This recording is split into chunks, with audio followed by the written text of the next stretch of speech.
আব্দুর রহমান জামি যখন রাসূলুল্লাহ শানে কবিতা লিখলেন আর নিজ দেশে বসে ওই কবিতা পড়লেন না, বললেন ইয়া রাসূলুল্লাহ অনেক কবিতা লিখেছি আমি পড়েছি আমার দেশে, এগুলো আমি আমার দেশে পড়বো না, আমি মদিনা শরীফ যাব, রওজা শরীফকে সামনে নিয়ে আমি এই দরুদ শরীফ আপনাকে শোনাবো।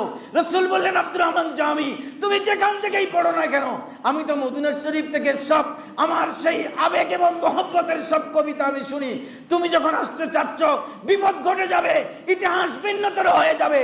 আর মদিনার গভর্নরকে স্বপ্ন দেখালেন রাসূল যে আব্দুর রহমান নামক এক লোক জাম শহর থেকে মদিনা আসতেছে, ইনার সুরত সিরত এরকম যে ইনাকে তুমি মদিনার চৌহাট্টিতে ঢুকতে দেবে না, প্রত্যেকটা ফটক তুমি বন্ধ করে দাও।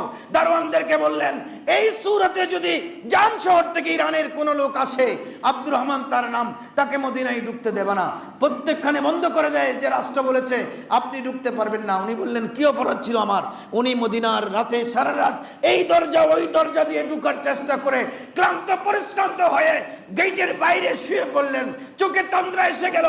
রাসূল স্বপ্নে এসে ডাক দিলেন আব্দুর রহমান জামি খুব বেশি পেরেশান হয়ে গেছো, তোমাকে ঢুকতে দেয় নাই কেন জানো?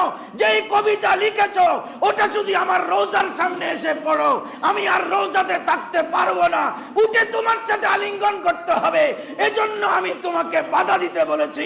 তুমি তো আমার আশেক, তুমি চলে যাও জাম শহরে, এখন থেকে তোমাকে দেখবার জন্য আমি নবী তোমার সাথে জামে থাকবো। এটাই হচ্ছে নবীর প্রেম, ইশক মহব্বত।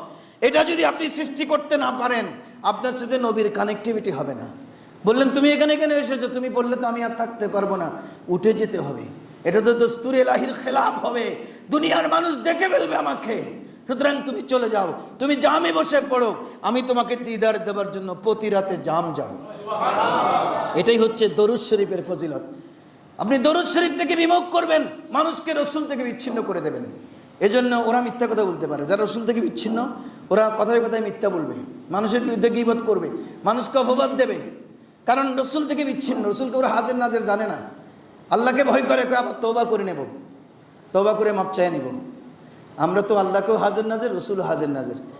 রসুল আল্লাহর কাছ থেকে তওবা করবো ঠিক আছে, রসুলকে মুখ দেখাবো কিভাবে? ময়দানে মাহশরে কিভাবে চেহারা দেখবো? আমি মৃত্যু, আমার মুখ থেকে দুর্গন্ধ বের হচ্ছে, এজন্য আমরা এটা পারি না।